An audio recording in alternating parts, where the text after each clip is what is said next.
একতলা বিল্ডিং করলে দুই তলার স্বপ্ন দেখা শুরু করে, 5 তলা বিল্ডিং করলে 10 তলা স্বপ্ন দেখা শুরু করে, একটা গাড়ি করলে দ্বিতীয় গাড়ির স্বপ্ন দেখে। এইভাবে যত জমি কিনবে, জমি 1 বিঘা কিনলে আরো বিঘা কেনার জন্য তার মনের মধ্যে একটা চিন্তা চেতনা উদয় হয়। এইভাবে দিন যেই পথে অগ্রসর হয়, আরো সামনে অগ্রসর হওয়ার চিন্তা তার মধ্যে এসে যায়।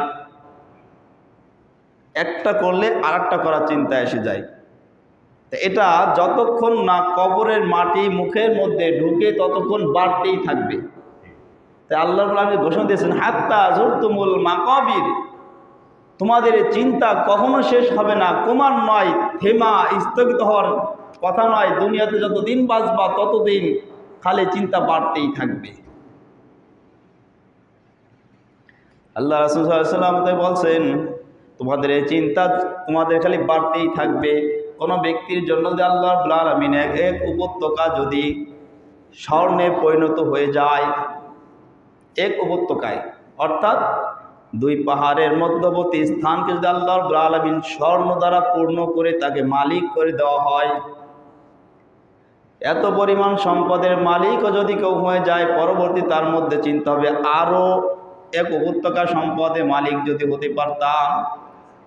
এইভাবে যদি আরও এক উপত্যকার সম্পদের মালিক যদি আল্লাহ রাব্বুল আলামিন তাকে মালিক করে দেওয়া হয়, এরপরে আরও তার মধ্যে চিন্তা আসবে, আরও যদি এত পরিমাণ সম্পদ যদি অর্জন করতে পারতাম। আল্লাহ রাসূল বলেছেন, এইভাবে মানুষ যদি যতই তাকে দেওয়া হবে সেখানে তার খিদার নিবারণ শেষ হবে না, আরও চাই, যত পাইবে ততই বড় বড় আরও হা করতে থাকবে। এজন্য এই চিন্তায় করে যে সম্পদ বাড়লেই আমি আল্লাহর হুকুম পালন করব, সম্পদ হলেই আল্লাহর গোলামি করব, নেক আমলের সঙ্গে যুক্ত হয়ে যাব, বদ আমল ছেড়ে দিব, এটা হচ্ছে একটা ধোঁকা। সামনে সঠিক পথ থেকে সরে থাকার, নেক আমল থেকে পিছে সরে থাকার একটা শয়তানের ধোঁকা।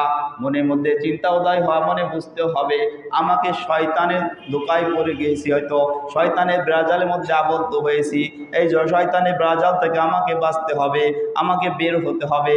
যদি বের না হতে পারি তাহলে শয়তানের জালে আমি আবদ্ধ হয়ে আমি নিজে কি ধ্বংসগ্রস্ত হয়ে যাব।